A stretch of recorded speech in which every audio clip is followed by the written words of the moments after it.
दोस्तों, आप में से कितने लोग ऐसे हैं जो अपनी एनर्जी, स्टैमिना और परफॉर्मेंस को लेकर परेशान रहते हैं? इरेक्शन हार्ड नहीं होता है, टाइमिंग पहले जैसी अब आपकी नहीं रही है और ओवरऑल वाइटैलिटी अब धीरे धीरे कम होती जा रही है। इनफैक्ट मैंने देखा है कि कई लोग तो शर्म की वजह से इन सभी चीज़ों के बारे में किसी से बात तक नहीं कर पाते हैं और चुपचाप ये सारी परेशानियां झेलते रहते हैं। लेकिन क्या आप जानते हैं कि इस प्रॉब्लम की वजह कई बार कोई बड़ी बीमारी नहीं बल्कि ब्लड सर्कुलेशन की कमी होती है। आज की इस वीडियो में मैं आपके साथ एक ऐसी चीज़ के बारे में बात करने वाला हूं जो कि बहुत ही सिंपल सी है, बहुत ही नेचुरल है, साइंटिफिक है और वीक इरेक्शन और लो टाइमिंग इन दोनों ही चीज़ों से पीड़ित लोगों को बहुत ज़्यादा फायदा कर सकती है। हाय एवरीवन, मेरे नाम डॉक्टर सलीम है और पिछले 20 सालों के एक्सपीरियंस में मैंने देखा है कि मेंस सेक्सुअल हेल्थ के 90% केसेस में सर्कुलेशन और नाइट्रिक ऑक्साइड लेवल्स की कमी, ये दो चीज़ें सबसे ज़्यादा मेन रोल प्ले करती हैं। और जब ये दोनों ही चीज़ें इंप्रूव होती हैं तो जाहिर सी बात है इरेक्शन क्वालिटी, टाइमिंग, एनर्जी, ये सारी चीज़ें नेचुरली आपकी बेहतर होने लगती हैं। देखिए, जब आपका ब्लड फ्लो कमज़ोर होता है, सुस्त होता है, तो एरोजल के टाइम पे आपके पेनिस तक सही प्रेशर नहीं पहुंच पाता और इसकी वजह से सॉफ्ट इरेक्शन, जल्दी डिस्चार्ज होना और लो स्टेमिना जैसी प्रॉब्लम्स आपके अंदर आने लगती हैं। और सबसे बड़ी बात यह है कि इससे आपका पूरा कॉन्फिडेंस टूट जाता है। खासतौर से उम्र बढ़ने के साथ होने वाली इरेक्टाइल डिस्फंक्शन और प्री मैच्योर एजैकुलेशन में weak circulation is one of the most important causes. तो चलिए पहले ये समझते हैं कि मर्दों में सेक्सुअल हेल्थ प्रॉब्लम्स आखिर होती क्यों हैं, इसके पीछे के कारण कौन कौन से हैं, क्योंकि इन कारणों को समझना बहुत ज़रूरी होता है। और फिर मैं आपको एक ऐसी चीज़ के बारे में बताऊंगा जिसको अगर आप रोज़ाना बस 1 गिलास पीने की आदत डाल लें तो ये आपकी परफॉर्मेंस को एक नए लेवल पर ले जा सकता है। और ये बहुत ही आसान सी चीज़ है, आप सुनकर हैरान रह जाएंगे।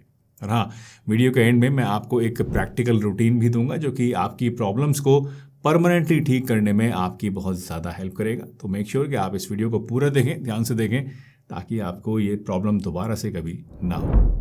क्या आप जानते हैं कि जब हम इंटीमेसी के टाइम पर एरोज्ड होते हैं, एक्साइटेड होते हैं, तो इरेक्शन कैसे होता है? हमारा जो अंग है इसमें इतनी हार्डनेस आखिर कैसे आ जाती है? तो इसके लिए सिर्फ एक चीज़ रिस्पॉन्सिबल होती है और वो है ब्लड फ्लो।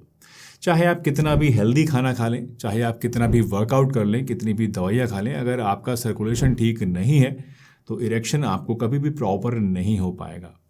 तो अब सवाल ये आता है कि भाई एक्साइटमेंट के वक्त पे ये ब्लड फ्लो आखिर बढ़ कैसे जाता है? तो इसके पीछे छिपा होता है नाइट्रिक ऑक्साइड नाम का एक केमिकल जो कि उस टाइम पे हमारी बॉडी में रिलीज होता है नेचुरली। और जब आप सेक्सुअली एरोज्ड होते हैं तो ये नाइट्रिक ऑक्साइड ही जो है ये हमारी आर्टरीज को, यानी हमारी खून की जो धमनियाँ होती हैं, उनको रिलैक्स कर देता है, फैलाने का काम करता है। और जब आर्टरीज फैल जाती हैं तो वहाँ पर जाहिर सी बात है ब्लड को फ्लो करने की ज़्यादा जगह मिलती है और ब्लड फ्लो इंक्रीज हो जाता है। इमेजिन कीजिए अगर किसी इंसान में नाइट्रिक ऑक्साइड कम हो जाए तो उससे क्या होगा? जाहिर सी बात है कि उस इंसान में एरोजल के टाइम पे आर्टरीज पूरी तरह से एक्सपैंड नहीं होंगी, फैल नहीं पाएंगी और अल्टीमेटली इसके कारण इरेक्शन या तो होगा ही नहीं, और या फिर अगर होगा भी तो बहुत ही लाइट सा, हल्का सॉफ्ट इरेक्शन उसको होगा। आपने नोटिस किया होगा कि लो बीपी, डायबिटीज़ या कोलेस्ट्रॉल और बहुत ज़्यादा स्ट्रेस में रहने वाले जो लोग होते हैं उनमें अक्सर इरेक्शन वीक हो जाता है। कभी सोचा है क्यों?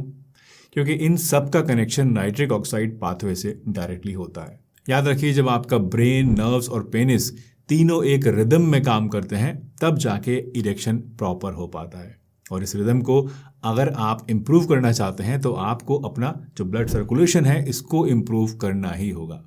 और यहीं पर काम आता है ये जूस, जो कि कुछ और नहीं बल्कि बहुत ही आम सी चीज़ है, जो है चुकंदर का जूस। दोस्तों, बीट रूट जूस में बहुत ही हाई कंसंट्रेशन में नाइट्रेट्स होते हैं। जब ये नाइट्रेट आपकी बॉडी में पहुंचते हैं तो बॉडी इन नाइट्रेट्स को नाइट्रिक ऑक्साइड के अंदर कन्वर्ट कर देती है। और जैसा कि आपको मैंने अभी बताया कि नाइट्रिक ऑक्साइड ब्लड वेसल्स को रिलैक्स करता है, तो जाहिर सी बात है जब ब्लड फ्लो बढ़ेगा तो उससे आपके अंदर जो इरेक्शन है वो ज़्यादा अच्छे से होगा, बॉडी में एनर्जी और वाइटलिटी इंक्रीज होगी और साथ ही साथ आपकी ओवरऑल हेल्थ और बॉडी में जो आपकी चुस्ती फुर्ती रहती है वो भी इम्प्रूव होने लगेगी। अगर आप इसको रोज़ाना पियेंगे, रेगुलर पियेंगे, तो आप ज़्यादा एनर्जेटिक फील करेंगे, आपके अंदर नया खून भी बनेगा, गाल भी लाल होंगे और सर से लेकर पाँव तक कोई आपका ऐसा सिस्टम नहीं है जहाँ पर इस जूस का आपको पॉजिटिव इफेक्ट देखने को नहीं मिलेगा। यानी आप कह सकते हैं कि बीट रूट जूस आपके अंदर वही मैकेनिज्म एक्टिवेट करता है जो कि एलोपैथिक मेडिसिन जैसे कि वायग्रा या सियालिस वगैरह इस तरह की जो गोलियां होती हैं वो एक्टिवेट करती हैं, वो भी आपकी बॉडी में बेसिकली नाइट्रिक ऑक्साइड को ही बढ़ाती हैं। लेकिन ये जो तरीका है ये नेचुरल है और पूरी तरह से सेफ़ है। उन गोलियों की तरह कोई साइड इफ़ेक्ट, कोई नुकसान वगैरह इससे आपको नहीं होता है। अब आप सोच रहे होंगे कि erectile dysfunction, pre mature ejaculation और इस तरह की प्रॉब्लम्स के लिए अगर बीट रूट जूस लेना है तो उसको कैसे लेना होगा, कितना लेना होगा और कब लेना होगा। तो आइए इसको भी सिंपल तरीके से समझ लेते हैं। लेकिन उससे पहले मैं आपको बताना चाहूँगा एक्स्ट्रा पावर कैप्सूल के बारे में, जो कि इरेक्शन और टाइमिंग के लिए एक नेचुरल और सेफ हर्बल सप्लीमेंट है। दोस्तों, अगर आपकी प्रॉब्लम बहुत ज़्यादा पुरानी है, अगर आप सारी चीज़ें ट्राई करके देख चुके हैं, कोई आपको आराम नहीं मिल रहा है, तो एक बार मैं सजेस्ट करूंगा कि आप इस एक्स्ट्रा पावर कैप्सूल को ट्राई ज़रूर करके देखिएगा। इसे अब तक लाखों लोग यूज़ कर चुके हैं एंड इनमें से मेजॉरिटी ऑफ द यूज़र्स जो हैं उन्होंने रिपोर्ट किया है कि वो बहुत ही अच्छी तरीके से अपने एक्ट को परफॉर्म कर पाए और उनकी जो इरेक्शन की प्रॉब्लम थी, टाइमिंग की प्रॉब्लम थी, उसमें काफ़ी ज़्यादा इंप्रूवमेंट उनको देखने को मिला। इसका आपको सिर्फ एक कैप्सूल इंटरकोर्स करने से 1 घंटा पहले हल्के गर्म दूध के साथ लेना है, फुल क्रीम दूध के साथ लीजिएगा। एंड मेक श्योर कि आप डिनर करने के 1 घंटे के बाद ही इसको लें, यानी डिनर करने के एकदम बाद मत लीजिएगा, जब पेट थोड़ा खाली हो जाए तब इसको आपको लेना है। और इसको लेने के बाद भी आपको कोशिश करनी है कि कोई भारी चीज़ आप इसके ऊपर से ना खाएं। और फिर देखिए कि कैसे ये आपके अंदर एक बहुत ही बढ़िया कमाल दिखाता है। ये फॉर्मुलेशन वैसे तो सेफ़ है, लेकिन अगर आपको कोई सीरियस हार्ट प्रॉब्लम है, जैसे कि आपको मान लीजिए रिसेंट में कोई हार्ट अटैक आया है, एंजाइना की प्रॉब्लम रहती है या आपके स्टेंट पड़ा हुआ है हार्ट में, तो आप इसको ना लें क्योंकि ये थोड़ा सा गर्म होता है। इसके अलावा डायबिटीज़ या थायराइड जैसी जो प्रॉब्लम्स होती हैं उनमें इसको आराम से लिया जा सकता है, कोई प्रॉब्लम ऐसा नहीं है। लिंक इसका आपको डिस्क्रिप्शन में मिल जाएगा और फर्स्ट कमेंट में भी मिल जाएगा, तो एक बार इसको आप ज़रूर ट्राई करके देखिएगा। ये काफ़ी ज़्यादा आपको प्रॉमिसिंग प्रोडक्ट लगेगा और आई एम श्योर आप काफ़ी ज़्यादा सेटिस्फेक्शन इसकी मदद से फील करेंगे। चलिए वापस आते हैं अपने मेन टॉपिक पर और अब बात करते हैं कि बीट रूट जूस को हमें, यानी चुकंदर के जूस को हमें कैसे इस्तेमाल करना है और कितनी मात्रा में इस्तेमाल करना है और कितनी फ्रीक्वेंसी के साथ इस्तेमाल करना है, क्योंकि ये चीज़ें समझना सबसे ज़्यादा ज़रूरी है आपके लिए। दोस्तों, बीट रूट जूस पीने का बेस्ट टाइम होता है अपने पार्टनर के पास, यानी इंटरकोर्स करने से 1 से 2 घंटा पहले 1 गिलास पूरा भर कर पीना। इससे आपको तुरंत एक इंस्टेंट नाइट्रिक ऑक्साइड बूस्ट मिलेगा और आपको एकदम से अपनी परफॉर्मेंस में इंप्रूवमेंट देखने को मिलेगा। लेकिन जाहिर सी बात है कि आप रोज़ रोज़ तो अपने पार्टनर के पास जाते नहीं हैं, तो बाकी दिनों में आपको इसको कैसे लेना है। तो बाकी दिनों में अगर आप इसको लेना चाहते हैं, बल्कि लेना क्या चाहते हैं, आपको लेना चाहिए, तो आपको 1 गिलास सुबह खाली पेट इसका पीना चाहिए। इससे आपको एक मेंटेनेंस डोज मिलती रहेगी और आपको लॉन्ग टर्म में काफ़ी ज़्यादा इससे बेनिफिट मिलेगा। लेकिन ध्यान रखिएगा कि इसे आप खुद घर में निकाल कर तुरंत पी लें, यानी इसको आप निकालने के बाद ज़्यादा देर रख कर ना आप छोड़ें, क्योंकि उससे इसकी जो पोटेंसी है वो थोड़ी सी कम हो जाती है। अक्सर लोग बताते हैं कि उन्हें 10 से 15 मिनट में अपनी एनर्जी और इरेक्शन में इससे फ़र्क महसूस होने लगता है।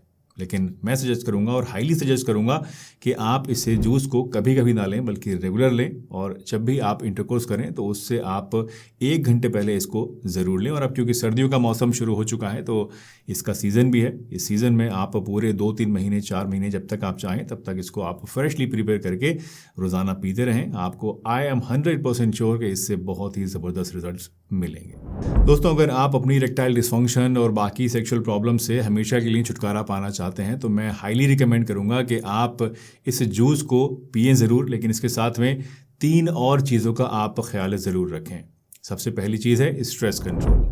जी हाँ, मर्दों की जो परफॉर्मेंस होती है वो 50% मैंने देखा है स्ट्रेस की वजह से इंड्यूस होती है, और इसीलिए अगर आपको बहुत ज़्यादा स्ट्रेस रहती है तो आपको मैं रिकमेंड करूँगा कि आप अपने डीप ब्रीदिंग एक्सरसाइजेस करें, कोई हॉबी डेवलप करें, यारों दोस्तों से मिलें, कहीं घूमने चले जाएं, कुछ भी ऐसा काम करें जिससे कि आपकी स्ट्रेस कम हो, क्योंकि जिन लोगों के अंदर स्ट्रेस रहेगी तो उनके अंदर सेक्सुअल प्रॉब्लम्स भी रहेंगी। ये कहीं ना कहीं आप कह सकते हैं कि एक सिक्के के 2 पहलू हैं, जो कि एक के साथ एक आपको फ्री मिलते ही हैं। सेकेंड एंड मोर इम्पॉर्टेंटली, अच्छी स्लीप यानी अच्छी नींद आप ज़रूर लें, क्योंकि अच्छी स्लीप साइकिल से आपका टेस्टोस्टेरोन भी बढ़ता है और स्ट्रेस भी आपकी कम होती है। तो एक तीर से आपको 2 निशाने लग जाते हैं।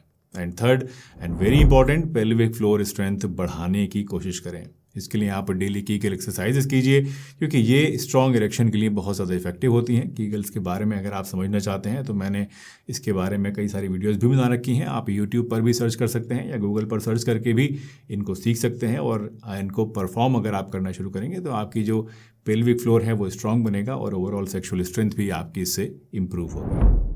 दोस्तों, चुकंदर का जूस वैसे तो सेफ होता है, लेकिन अगर आपको किडनी स्टोन्स है, ख़ास तौर से अगर आपको ऑक्जेलेट टाइप के किडनी स्टोन है, इसकी प्रॉब्लम रहती है आपको, तो आप इस जूस को ना लें। साथ ही जिन लोगों का बीपी लो रहता है वो भी बीट रूट जूस को हमेशा ध्यान से और कम क्वांटिटी में ही पिएं, क्योंकि उससे हमारी जो वेसल्स हैं वो एक्सपेंड होती हैं और बीपी फर्दर डाउन हो सकता है। और तीसरा, चुकंदर का जूस पीने से यूरिन आपका पिंक या रेडिश कलर का हो सकता है, बट ये बिल्कुल नॉर्मल है। कई लोग इसको लेकर फिक्र में पड़ जाते हैं, पीना छोड़ देते हैं, बट ये कम्प्लीटली नॉर्मल है। अगर ऐसा आपके साथ होता है तो बिल्कुल भी फिक्र करने की ज़रूरत आपको नहीं है। दोस्तों, अगर आप अपनी पर्सनल कंडीशन के हिसाब से हमसे एक डिटेल्ड असेसमेंट चाहते हैं, आप चाहते हैं कि हम आपकी प्रॉब्लम को समझकर आपको कुछ सजेस्ट करें, या आपको लगता है कि आपकी प्रॉब्लम सिर्फ लो सर्कुलेशन की वजह से नहीं हो रही है, किसी रेमेडी से आपको फ़ायदा नहीं हो रहा है, कोई दवा काम नहीं कर रही है, तो अब आप हमारी हेल्थ असेसमेंट सर्विस का यूज़ कर सकते हैं। लिंक इसका आपको डिस्क्रिप्शन में दिया हुआ है, वहाँ से आप अपनी कंप्लीट कंडीशंस को हमें भेज सकते हैं लिखकर, और हम आपके लिए एक पर्सनलाइज्ड एनालिसिस रिपोर्ट बना कर देंगे, जिसमें आपकी पूरी की पूरी बीमारी का एनालिसिस करेंगे। उसमें आप क्या कर सकते हैं, क्या नहीं कर सकते हैं, कौन सी होम रेमेडीज़ आपको लेने चाहिए, कौन सी दवाइयाँ लेनी चाहिए, सारी चीज़ें आपको डिटेल में हम मेंशन करके देंगे, जो कि आपको अपनी प्रॉब्लम से परमानेंटली छुटकारा पाने में काफ़ी ज़्यादा हेल्प करेगा। लिंक डिस्क्रिप्शन में है, तो आप चेकआउट कीजिएगा। दोस्तों, फिक्र मत कीजिए, सेक्सुअल वीकनेस कोई शर्म की बात नहीं है और ना ही ये कोई परमानेंट प्रॉब्लम होती है। सही अप्रोच, सही डाइट और सही रूटीन से आप अपने स्टेमिना को, अपनी टाइमिंग को और इरेक्शन क्वालिटी को एकदम नेचुरल तरीके से इम्प्रूव कर सकते हैं। अगर आपने बीट रूट जूस कभी ट्राई किया है तो कमेंट करके मुझे ज़रूर बताइएगा कि आपको इससे कैसा एक्सपीरियंस हुआ, और वीडियो को लाइक और शेयर ज़रूर करिए, ताकि और लोगों तक भी ये जो हमारा मैसेज है ये पहुंच सके, और जो लोग चुपचाप इन प्रॉब्लम्स को लेकर सफ़र कर रहे हैं उन्हें कुछ फ़ायदा हो सके। चलिए, मिलते हैं एक नई वीडियो में। तब तक के लिए अपना ध्यान रखिए, हंसते रहिए, मुस्कुराते रहिए, रोज़ कुछ ना कुछ नया सीखते रहिए, ताकि आप रह सकें हेल्दी हमेशा। मिलते हैं अगली वीडियो में।